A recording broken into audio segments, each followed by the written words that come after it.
Okay, what is up, guys? It's Sandal from Substance Over Style, and today we are going to be talking about the Dalai Lama. And obviously I know I'm a little bit late to the party with this. It's been like a whole week or something.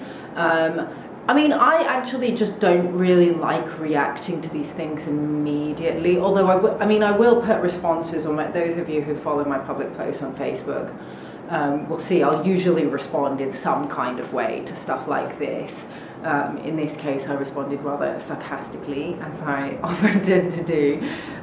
So yeah, follow my public posts on Facebook for stuff like this. But I don't like to do like a whole video talking about stuff like this until like at least a few days has passed. Just because I think, you know, when over a few days, you'll obviously see like more things coming out, and you know, more counters to the narrative or pushbacks or whatever. So obviously some contextual information, you know, instead of just having like a knee-jerk response, you can kind of talk about a few more things. So like, for example, instead of just saying, oh, this is gross and paedophilic, you know, now they've come out with, you know, the initial response was, oh, sticking your tongue out is traditional Tibetan greeting, which, you know, may be true. That's fine. I'm not disputing that. Okay, fine. That's fine. But asking a kid to suck your tongue, I don't think that's a traditional Tibetan greeting. And so then they came out with, oh, no, but eat your tongue, eat my tongue is a traditional thing that we do that Tibetans will do with their children. It's like, you know, basically to tease the child when you've given all you can, you've given all the sweets, they're just like, okay, I have nothing left to give you, you might as well just eat my tongue now. Because the Dalai Lama apparently doesn't speak that good English, he said it wrong and he said suck my tongue instead. Okay, like, I understand where people are coming from, and I understand why people have gone, oh, okay, we mustn't be bad, culturally imperialist, racist people, you know, calling him PD when obviously there's some cultural context that we haven't borne in mind. The child in question is not Tibetan, okay? So the child doesn't understand the cultural context. The child in question is not a member of the Dalai Lama's family. So I still think that is completely inappropriate. Like, you know, I just wouldn't, it doesn't matter if we have a certain way of engaging with children in my culture, my South Asian culture. I'm not going to get somebody else's kid that's from a different culture, like a kid from the UK, and do some Pakistani thing or South Asian thing with somebody else's kid, especially if it could be construed as being anyway predatory. I just wouldn't do that. It would be completely inappropriate. I just think I don't even touch people's kids without the kids' consent or without the parents' consent. So I just think the whole situation is a little bit weird and was a little bit inappropriate. You know, I'm not saying that the Dalai Lama is necessarily a PD, but he's definitely crossed the kids' boundaries, and anybody watching that video can clearly see the child's somatic response. Like, yes, the kid was the one who instigated and requested for a hug. That doesn't mean that the kid then wants to be like coddled and canoodled. And you could clearly see that from the kid's body language, like when, you know, the Dalai Lama was like, kiss, and then the kid kissed and then quickly snapped back, and then he pulls the kid's head in, and you can see that the kid is resisting, and like the body language is resisting being pulled in, but the Dalai Lama pulls him in anyway. And obviously, because everybody's laughing, the kid is not really going to feel safe enough to say no, okay? When you've got somebody who's in a massively, ridiculously high position of power, the mother was present, as people keep on saying, in order to defend the actions of the Dalai Lama. But because the mother's present, the kid is obviously going to feel like they can't say no. And the kid knows that the mum, like, probably worships the Dalai Lama. So all in all, I think it's really unfortunate that child had to go through the process of having their boundaries kind of, and their consent not really respected, or, you know, it's I just thought that this was a common I thought that this was a commonly held conversation post Me Too about children's boundaries. We know, like when after Me Too, and you know, everybody started having this conversation about, you know, why are so many women having these experiences, either of, you know, rape, sexual coercion, or even just negative sexual experiences where they, you know, and again, the conversation's being had on both sides, and I can kind of see both sides of it, where sometimes women don't feel like they can say no. And so a man, let's just say it's a man, might not even realise that the situation is not consensual. Now, obviously, that's a bit unfair on the man to then, for a woman to turn around and say, you raped me, if she didn't actually express a clear boundary. I get that.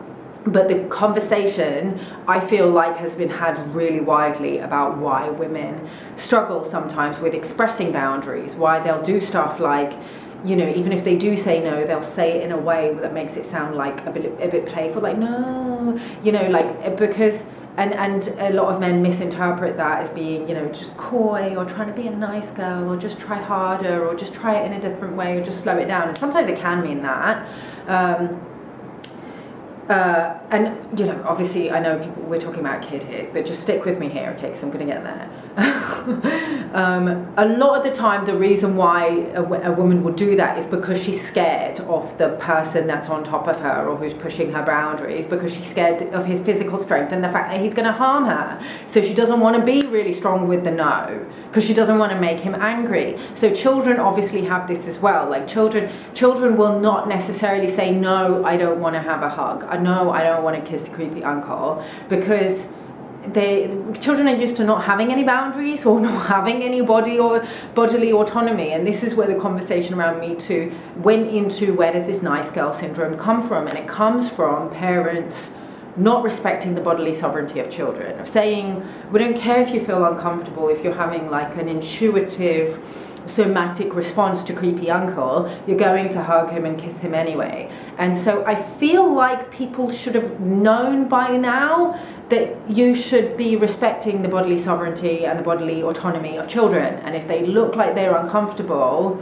with hugging or kissing that particular uncle, you should teach them that, yes, okay, the uncle might not mean any harm, the uncle might not be creepy, okay, but the child is uncomfortable, and we should be teaching children to trust their bodies, because that teaches them boundaries, that teaches them how to not get into bad situations, whether they become sexually violated or not. Like, having your bodily autonomy not respected creates issues. It creates real issues. It creates them.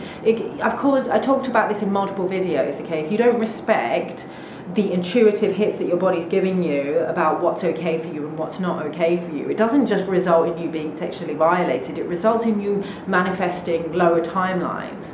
It results in you staying in a job that you hate for years and years and years, when you could be actually going forth into doing your soul-aligned mission work and experience much more abundance. Now, obviously, this issue is nuanced. I'm not saying people should just give up, you know, their day jobs and go and become a coach or whatever it is, like, or like an entrepreneur, and just get, you know, just completely trust that things are going to work out, because, you know, statistics have shown that people actually have more success when they keep the security of their day job. But that's a different conversation. And I don't want to digress too much.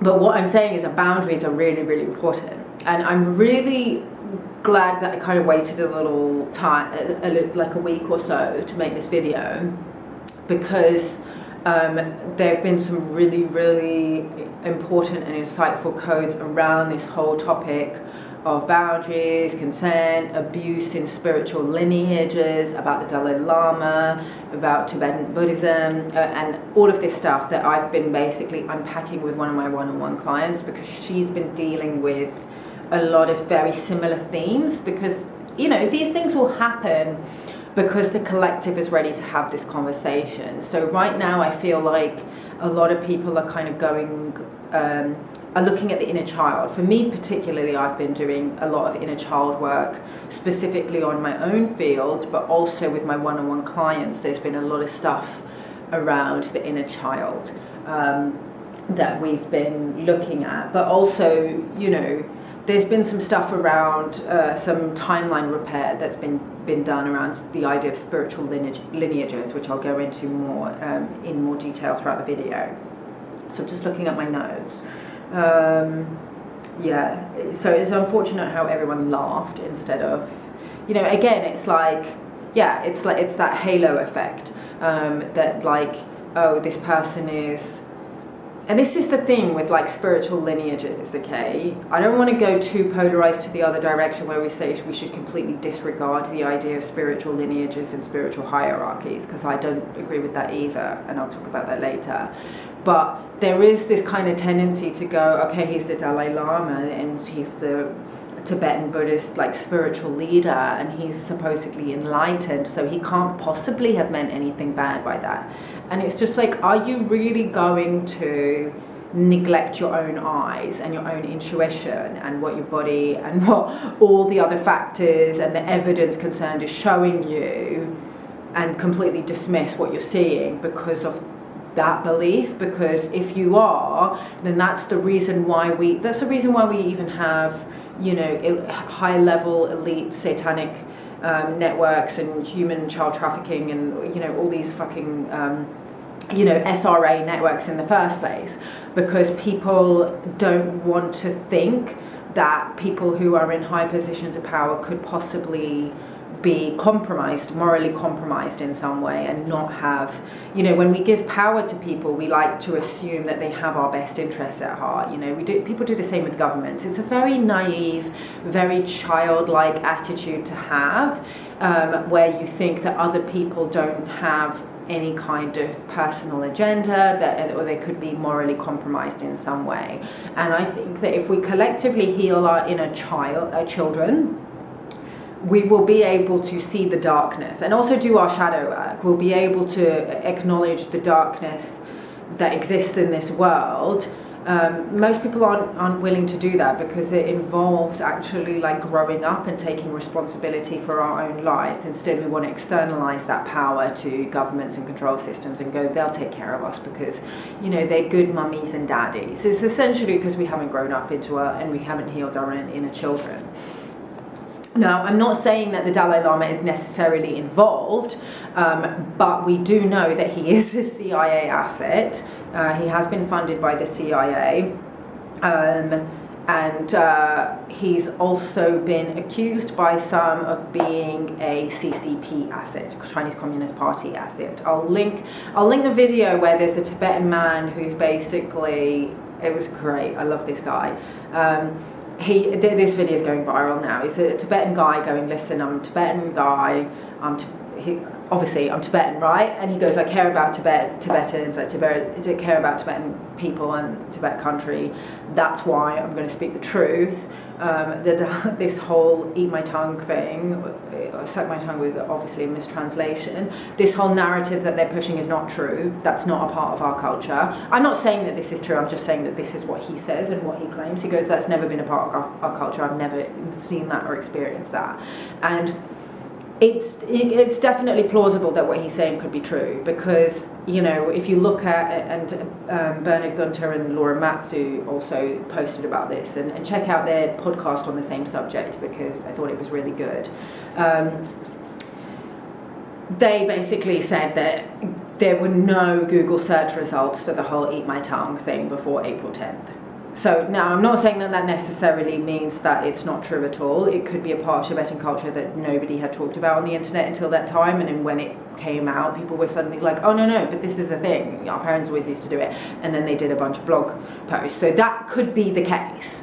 But this guy's saying it's not part of Tibetan culture, and they're just making this up.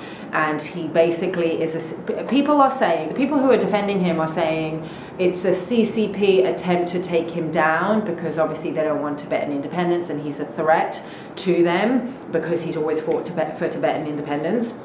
And other people are saying no, he's a CCP asset who doesn't want Tibetan independence. He's basically a double agent. And I think the second is probably more likely. Basically, when he was granted refugee status in North India, at the time the Indian Prime Minister was he definitely was very vocal about the fact that he wanted Tibetan independence, but this was a massive threat to India's diplomatic relationship with China, okay, because obviously they want to maintain a positive diplomatic relationship with China, as do most Asian countries, because China owns a lot of land and a lot of businesses and a lot of like resource-based economies in a lot of other Asian countries. They've bought up vast swathes of Pakistan, they've bought up vast swathes of Cambodia. I saw it with my own eyes when I lived there, okay. They literally they were buying up all the beach towns in Cambodia, okay. So they have a lot of commercial influence in a lot of Asian countries. So it's highly likely that he would have had to make some kind of deal, you know, in order to get the refugee status. And let's also acknowledge that, you know, when he first came to India, he was 24 years old, right? And he was already the Tibetan leader by that point.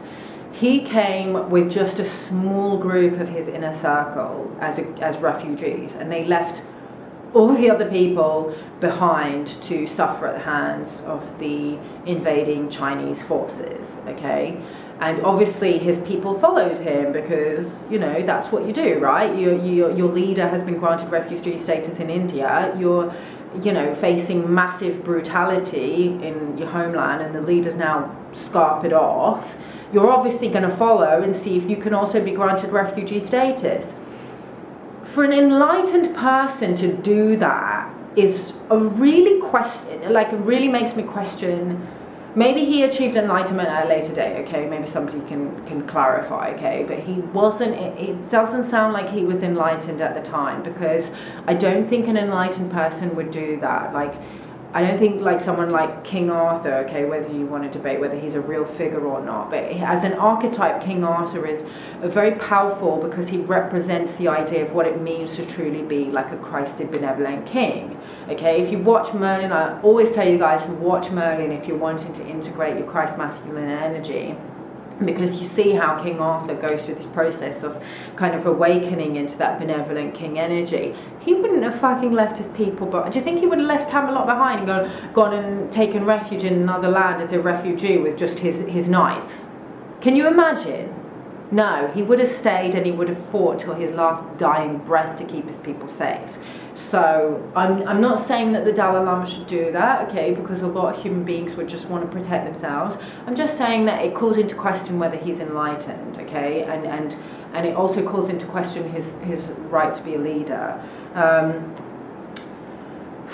I mean, yeah, okay, maybe I'm being a little bit unfair because, you know, maybe they didn't have the right equipment as an army. Maybe he went to go and get, you know, request backup from India and the Indian army. But, you know, I just think it's questionable, and we know that he was funded by the CIA, much like Saddam Hussein and Osama bin Laden were also funded by the CIA. Like, don't believe everything that they tell you about these characters, because usually they are double agents that serve a particular, they're involved in black ops basically. Okay, so what happens when our boundaries aren't respected as children? So with my, and this is shared with request, okay, I asked my client if I have consent to talk about this, and she was not only super happy for me to talk about it, she actually really wanted, you know, whatever we recovered in the field and whatever we healed in her field to assist in this, you know, assist with whatever people are clearing collectively. So she wanted to be of service. So super grateful to her. She had an experience where her boundaries as a child were not respected, and it was at a time that she was really learning to kind of reclaim her sovereignty and really listen to her body. And she was at some performance with her family, and there was a performer on stage that came up to her and wanted to kiss her on the cheek, and she just refused. She flat refused. She was just like, no, you're not going to kiss me on the cheek. And everybody laughed. They thought it was hilarious, and they all started chanting, kiss her, kiss her, kiss her, and basically the performer forced a kiss on her. Now, when we went into her field, this had caused some really it basically damaged her timelines. It caused her to manifest a really lower timeline where she was engaging in some very unhealthy, destructive behaviors because of this, because of a disconnection from her body, because she didn't feel like her no was respected. So we basically removed it. It was not an implant, it was an entity attachment, but an inorganic entity. It was like a demonic, it looked like a robot, and it was dressed up in the same costume as the performer. So let's say, for example, years later I do a session on this particular child. If he was implanted with a similar entity attachment from this experience of being laughed at and his obvious bodily discomfort being dismissed by a supposed enlightened person, basically it would look like a robot in a Dalai Lama robe, a Dalai Lama costume, and probably going, suck my tongue. Like, that's probably what the entity would appear like. So we removed it from her field, but it was basically causing an aspect of her Sophianic consciousness to not be able to take up residence in her body. And when your Sophianic consciousness is online, that's when you're really like, you feel safe in your body, and you feel like you can listen to your intuitive hits. Like if something feels like a yes, you can say yes to it. If something feels like a no, you can say no to it. You trust yourself, basically. So she was not trusting herself because her ability to decide what happens to her own body was basically completely bulldozed by this early experience that she had as a child. So this is what we're doing to our children when we force them to kiss the creepy uncle. And it has very, very real impacts on their relationship to their body, their health, and their relationships. Okay, it will cause them to actually manifest entire lower timelines. They'll choose the wrong partners. They won't be able to listen to their body, so they'll maybe stay in bad situations. They'll stay in jobs that aren't serving them. They won't be able to manifest abundance in the same way as if they really listen to themselves. So don't think that you're not damaging kids when you don't listen to them. Again, with people saying, oh, the mother was there, so it's fine. The mother doesn't get to decide what is okay necessarily for the kid, okay? So sometimes children know what's good for them. I'm not saying always, without fail, obviously. Sometimes kids want to eat sweets and stay up all night and watch horror movies. But in a situation like this, okay, we can't say that just because the mother was okay with the kid's boundaries being violated, or the kid is uncomfortable but the mother was okay for it, so the mother knows what's best. This is a bullshit, okay? And again, I think you guys should watch the podcast that Bernard Gunter and Laura Mansfield. And look, guys, when I recommend people, that doesn't mean I agree with everything that they say, okay? I don't agree with everything that they say. I know that they're not super supportive of veganism, but I do like the podcast that they just did on this subject, so that's all I'm saying, okay? I'm not... I've had people message me before going, why are you recommending this person? Don't you know that they're this, that, and the other? I'm never going to agree with everything that someone says, okay? So please just bear that in mind. If I'm recommending you a piece of content to look at, it doesn't mean that I'm 100% agree with everything that the person says. There's plenty, they made the comment that there's plenty of these mums who live vicariously through their kids and push their kids into the entertainment industry, and they know that the kids are being predated on or being sleazed upon, but they don't care, because it's not that they don't care, but it's like they have cognitive dissonance around it. And cognitive dissonance is a massive issue with mothers whose kids are being abused, and I've seen it regularly with some of my clients who've been through sexual abuse or things like, not even necessarily just sexual abuse, but sometimes just physical abuse, that their mums will see the abuse and they just won't protect them. And usually a lot of the resentments that people who have had abusive childhoods have to go through is more than a resentment against the abuser. It will be resentment against a mother, because a mother failed to protect them, because they project more goodness onto the mother, and this the mother should have known better. But understand that mothers are not perfect either, and mothers fail all the time, and mothers are failing their kids just as much as fathers are failing their kids, but just in different ways. yes, mothers have a tendency to kind of turn the other cheek or look the other way. I've had clients who've said that their mothers have actually accused them of lying when they finally plucked up the courage to tell their mother that, you know, they were being sexually abused by whoever in the family, and the mother's actually just said, you're lying. So yeah, that's like a lot of mothers have got a lot of shit to answer for, and I think as a society we have this tendency to just like victimize and strip women of their agency by not holding them accountable for where they could really be doing better. We do it, you know, we have no problem with holding men accountable when even sometimes men can't and might be already doing their best. But we still hold men accountable because accountability is a masculine principle. But if we actually want to heal and actually alchemize and balance the energies that are so distorted on this planet and go through this Hirosgamos process that we're all collectively going through within and without, we have to be able to hold women accountable, okay? So yeah, I'm sorry if that's a little bit of tough love, but we have to be able to do it as women to look at where we could be doing better. I'm not saying, like, I understand that it's, you know, there's the Dalai Lama's in a massive position of power, so maybe the mother just felt scared or like dismissed it, and I totally get that, okay?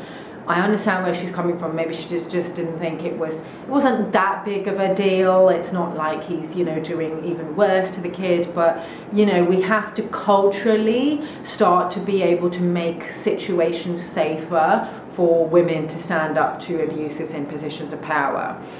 So just from that perspective, I also understand why people where there is a power differential don't speak up, because, you know, that is also an issue. So one of the early responses to this was a BBC podcast that somebody shared. I won't say who it was, but it was just somebody who obviously loves the Dalai Lama and is initiated into like Tibetan Buddhism or something. So they shared this BBC podcast, which was just full of absolute nonsense. It was this, I think it was a BBC religious affairs correspondent, and she was just like, the Dalai Lama is just so innocent. He's never had, you know, he doesn't understand these kind of sexual scandals because, you know, they've never had any sexual scandals in Buddhism. Absolute dog shit. Absolute horseshit. That is not true. I'm going to put in the description below. This literally came out within 2 days of the whole thing, okay? Somebody sent it to me by direct messenger. This is one of the benefits of me being, you know, as outspoken as I am. People will send me stuff, okay? So somebody sent me this documentary, and it's about sexual scandals and sexual misconduct within Buddhism, okay? And there have been many accusations of sexual misconduct within Buddhism, just as much as within all the other religions, and abuses of power and, you know, abuse of children as well, okay? And in the documentary, they show how the Dalai Lama had really no interest in listening to victims and didn't really want to know. There were several scandals of, you know, teachers abusing their position of power to predate on women, and so several of the lineage holders came to the Dalai Lama and said, listen, you need to make a public statement saying it's not okay for, you know, teachers to sleep with their students. And they filmed it, you can watch this all, and the Dalai Lama was just like, well, that won't stop them from doing it. And they were just like, well, yes, but it will make a very public statement that might empower victims to be able to say no if they know that you don't support it. And he goes, maybe we all write this statement just so that not all the burden comes onto my shoulders. It's just like, you're the leader. Like, if you want to be in a position of leadership, the buck stops with you. You have to be able to say what is permissible and what is not permissible within you're the lineage title giver. So he said that they all got together. Watch the documentary, guys, okay? But I'll just summarize what happened. They all got together. They wrote a big public statement saying that teachers should not be sleeping with students. This is about adult teachers and adult students, okay? Not even going into obviously nobody should be sleeping with children, obviously. But they all wrote it, and then they all signed their names, and then when it was formatted. They sent it to his office for final checks, and then they were like, okay, yeah, this is the final version. And when they sent it back, his name had been removed from the undersigned. So he didn't want. Why would you not publicly back that statement? Like, why wouldn't you? I mean, I've seen some people going around saying that he has multiple consorts or multiple wives. So I haven't been able to see any evidence of that, but that might be a reason why he doesn't want to publicly say that teachers should not sleep with students. Okay, so let's talk about Sogyal. There were accusations against one of his good friends and another Buddhist monk in his downline, within the lineage, whatever word you want to use. Obviously downline is a MLM word. There were accusations against Sogyal abusing women. And basically Sogyal had this harem, basically, of beautiful women surrounding him within his inner circle. And generally the inner circles, as they outlined in the documentary, they would preach a life of austerity and simplicity and monastic living, and then encourage people to donate as much money. That's fine, okay. I don't have a problem with people charging for spiritual services. I charge for spiritual services. I think people, healers, spiritual leaders, should be compensated for the time that they invest into helping people and studying and their spiritual practice, because we all need to live, we all need to eat, right? I don't have a problem with that. But, you don't preach a life of monastic living and austerity and then be like living in the lap of luxury after you've taken donations from people who've been moved by your teachings of living this simplistic life and how you don't really need so much material possessions. But yes, he would have like this, it was like a harem of the Dakinis, they called it.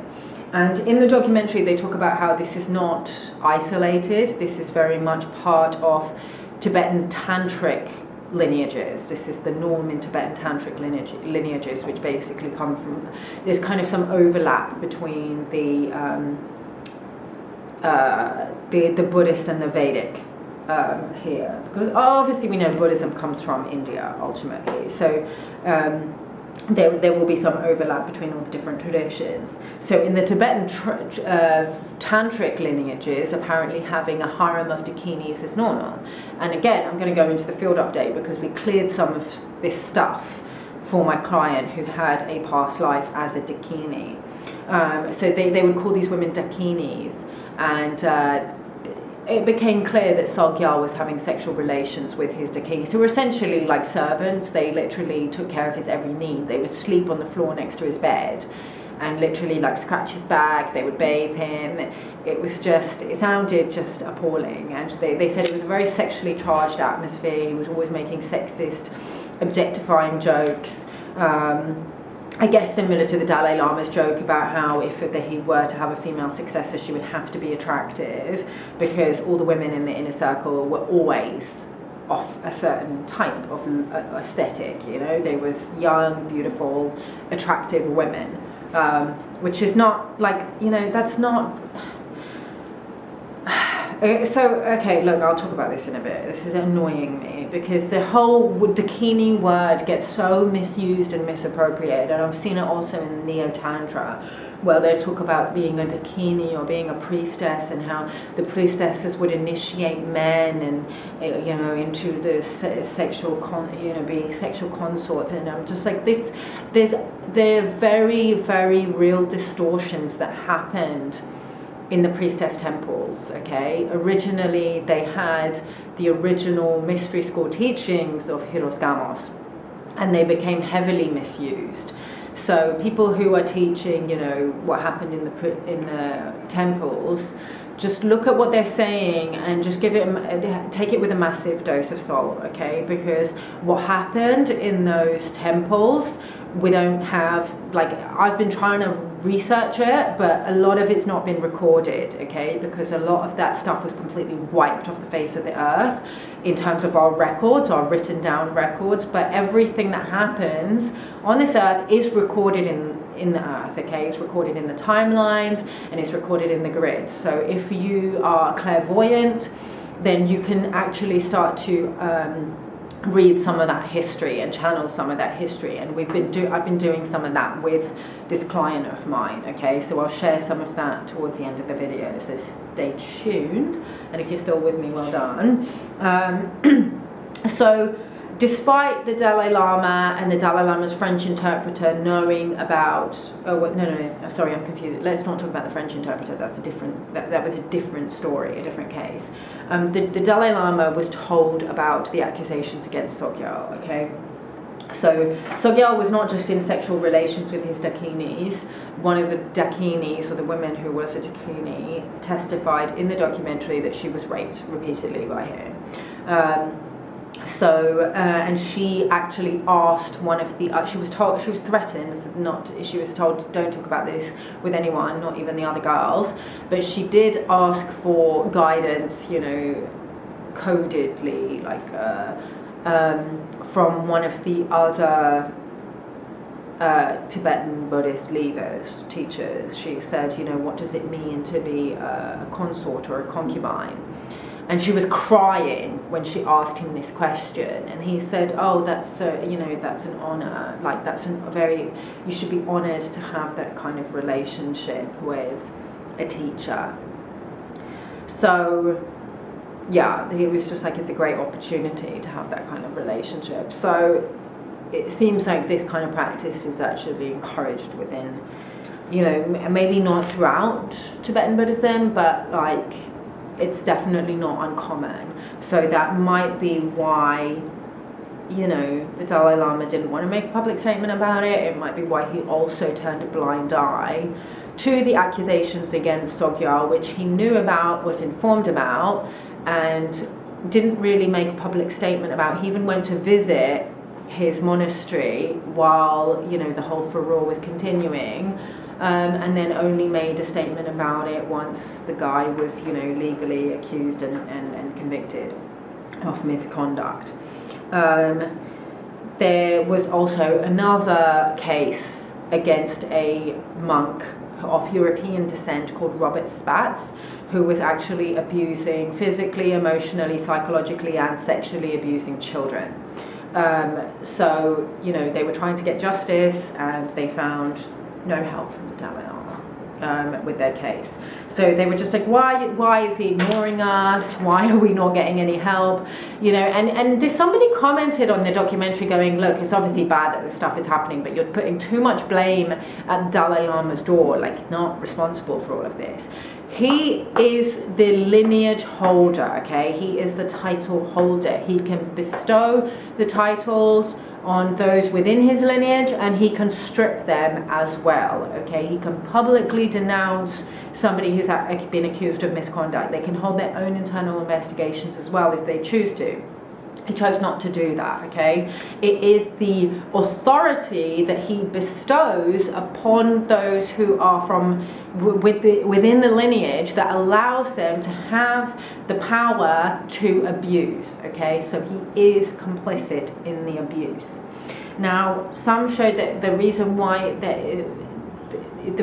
he may have stayed silent, and probably is the reason why he stayed silent, even in light of the accusations against Robert Spatz, you know, molesting children within the monasteries, is because Robert Spatz was a major donator. Okay, he was a major donor. Like he donated like over $100,000.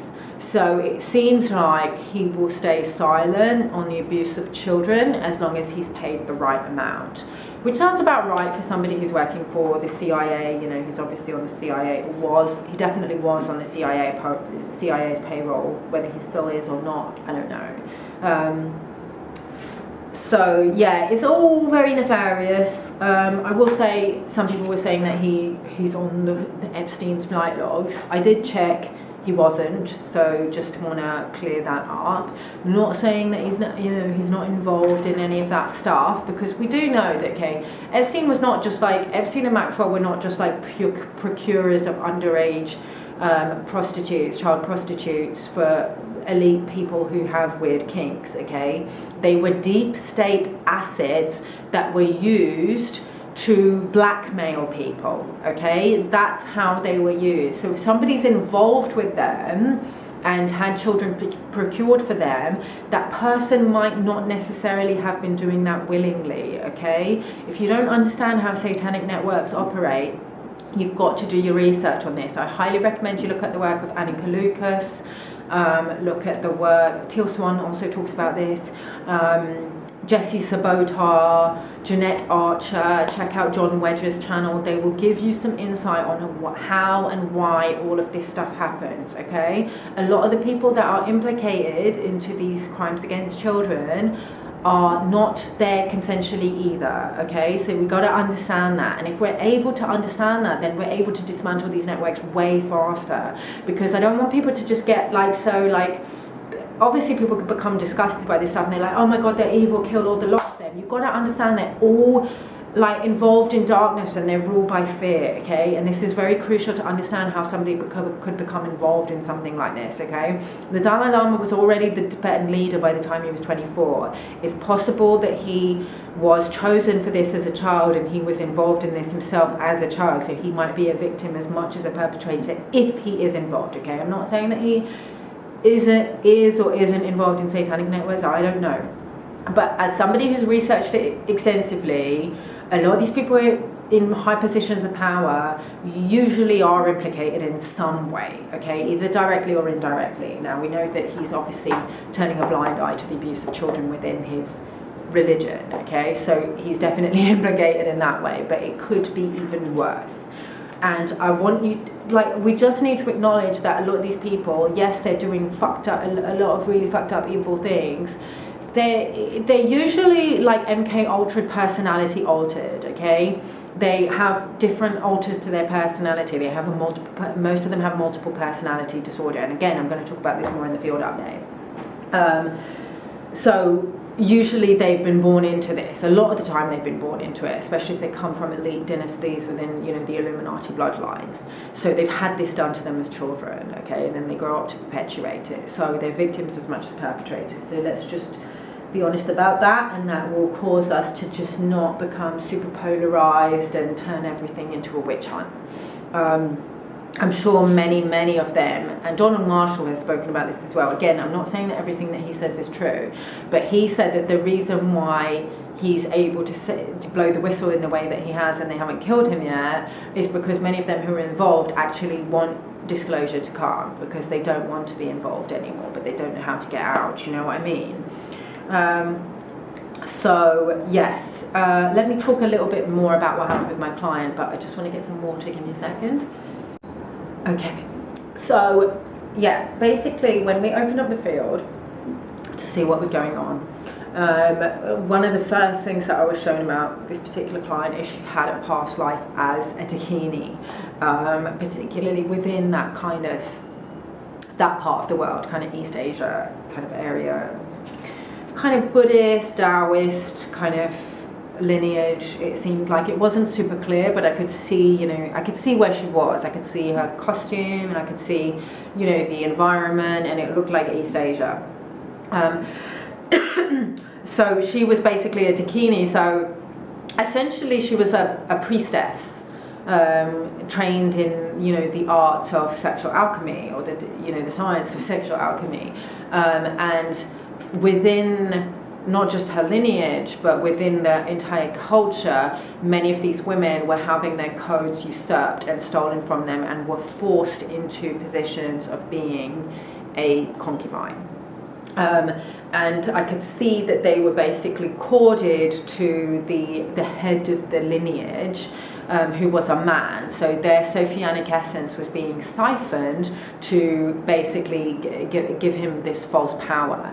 Now, originally in the ancient temples of the priestesses, of the goddess, Inanna, Ishtar, the priestesses were married to the land, they were married to the earth, and they were trained in these very esoteric art/sciences/ascension technologies around Hieroskamos. So they would initiate their consort, okay, not consorts, their consort into Hieroskamos, because Hieroskamos is divine unification, okay? It's not a polyamorous model, it's a monogamous model. They would initiate them and bring them into unification with the land, awaken them to their sovereignty as a king, and so they would initiate the pharaohs, essentially, okay? Now the priestess, the consort was the priest, okay, and the priest would become the pharaoh. The priest and the pharaoh were synonymous, okay. This is talked about, okay. We know this has been recorded in the texts.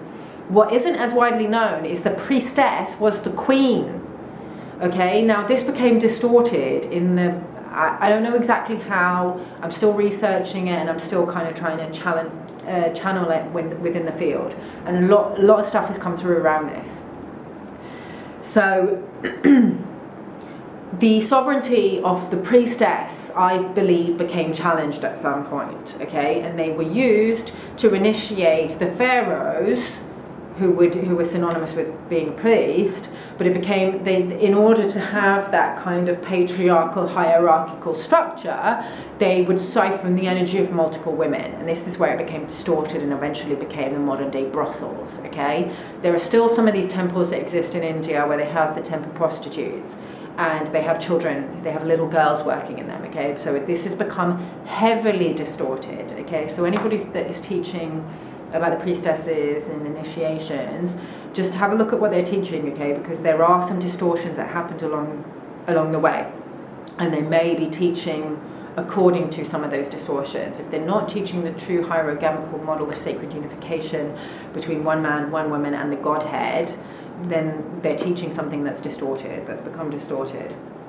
Okay, so what I saw was not only were all of these women had become basically forced to form this kind of harem of concubines, they were being courted, and their sexual energy was being siphoned. I also saw that they had a monarch butterfly implant in the thymus gland, in the Chrysosphere Union template. Now the monarch butterfly is a really interesting symbol, because and it's a symbol that became inverted. Those of you that have studied, Illuminati symbology will know that the monarch butterfly is heavily inverted and represents something very evil. Originally, it was a symbol of transformation, of resurrection, very associated with the goddess, how she would descend into the underworld, during winter, and then resurrect at Easter time, Ishtar, it's about rebirth, it's about resurrection, it's about activating the wings, which is why she's depicted with the wings, okay, just like a butterfly has wings, okay, she's resurrecting from the cocoon, she's coming up from the underworld, with the caduceus, the two serpents, Hieros Gamos, it's all resurrection energy, okay. This is also why the resurrection of Christ, Yeshua, is celebrated at the same time, okay, because it's a similar story.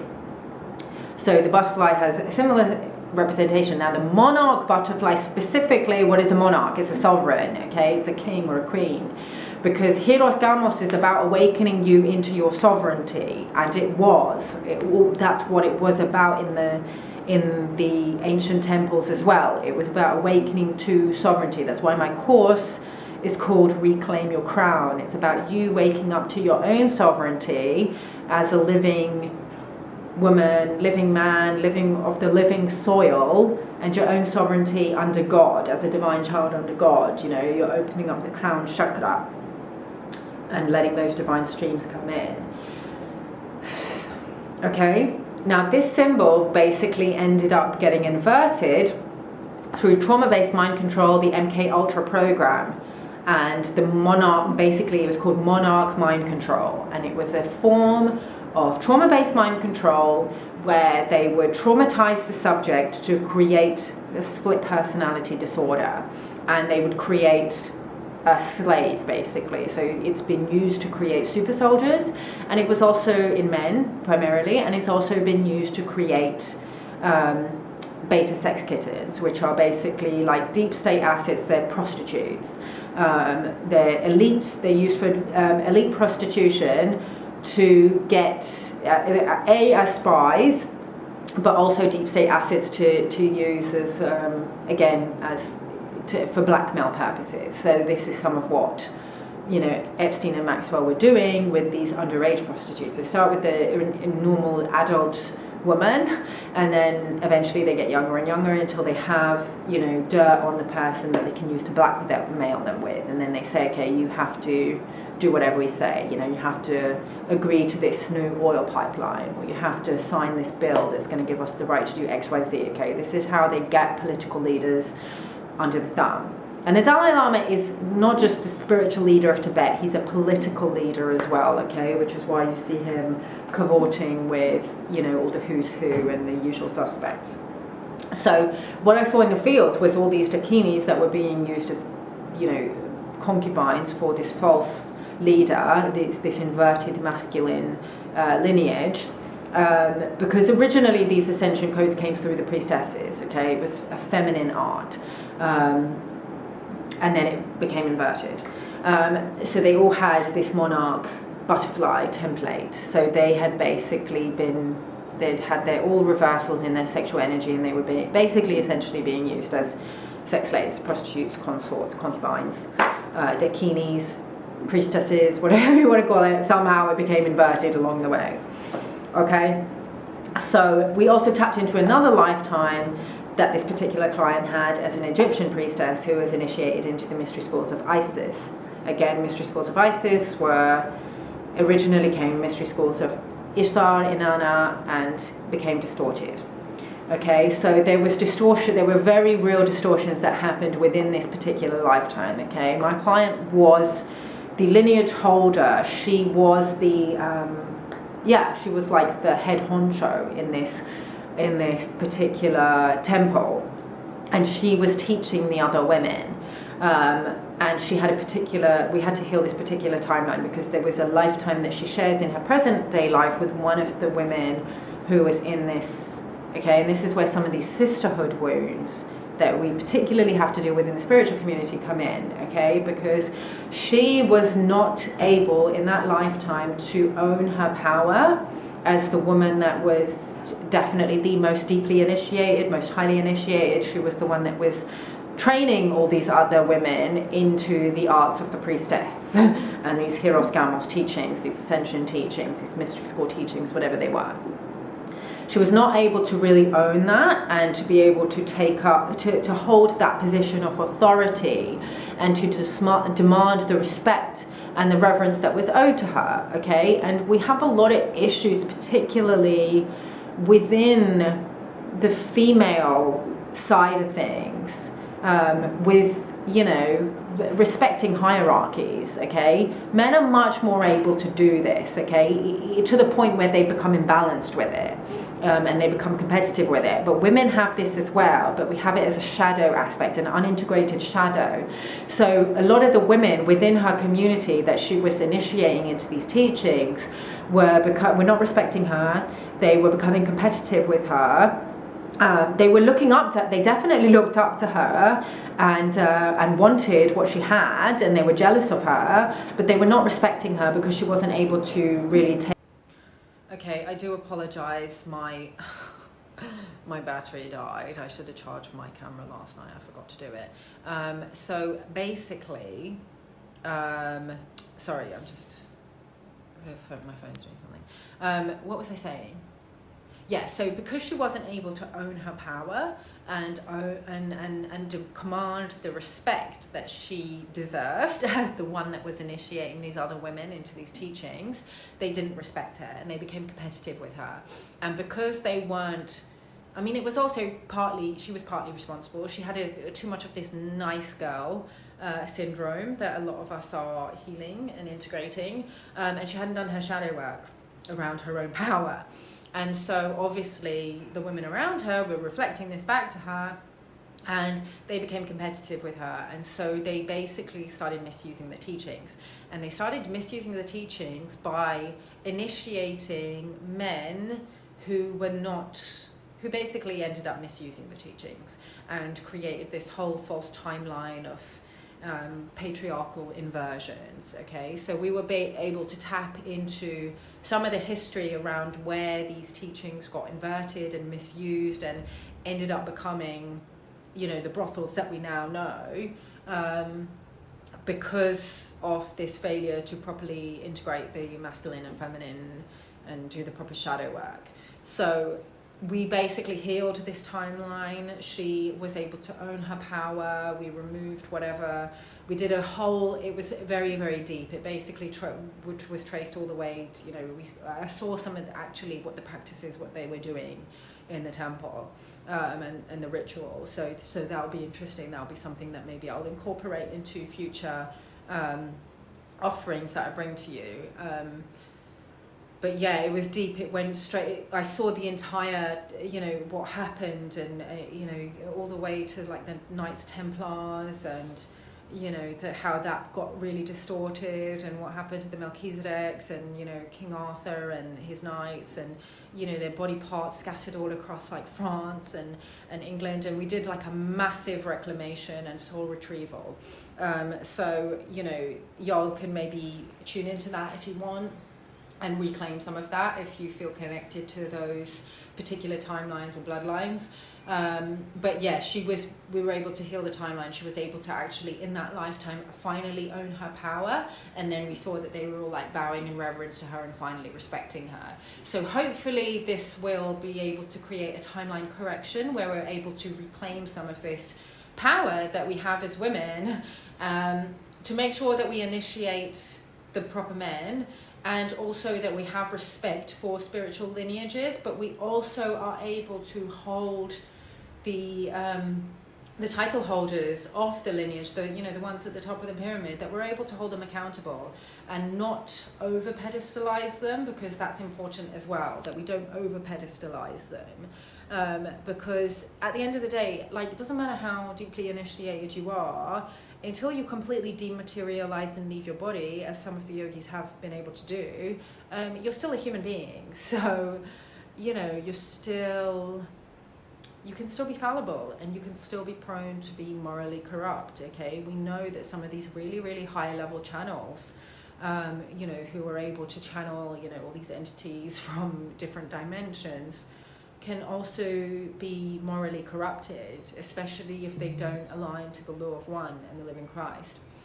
So yeah, I think that's all I want to say. Also, I don't really want to be holding this phone for like too much longer. So yeah, let me know if you have any questions. If you've got any comments that you want to share, leave them in the comments below. If you have ideas for new videos that you want me to talk about, give me some ideas. I'm not going to do a video next week because I'm traveling. I have to go back to the UK, and yeah, it's going to be time to travel again. I've literally just got settled here, and now I have to travel again. And I did say how I wanted to stop traveling, but this is, you know, be careful what you wish for, guys, okay? Because yeah, like, once you start becoming a bit of a jet setter, it's really hard to stop, because you've got friends everywhere, you've got business interests everywhere. I really want to slow down the traveling, but yeah, it's just time. It's time to go back, and I need to get it out of the way. There's things that I need to do. I need to go back to India, finish my training, so that will be exciting. But yeah, not to rabbit on too much. I am still taking one-on-ones. Yeah, so if you want to book a one-on-one, then just if you want to book a one-on-one with me, just DM me on Instagram and I will fit you in. Obviously next week is busy, but after that I can fit y'all in for one-on-ones, and I will see you in the next video, guys. Much love. Peace out.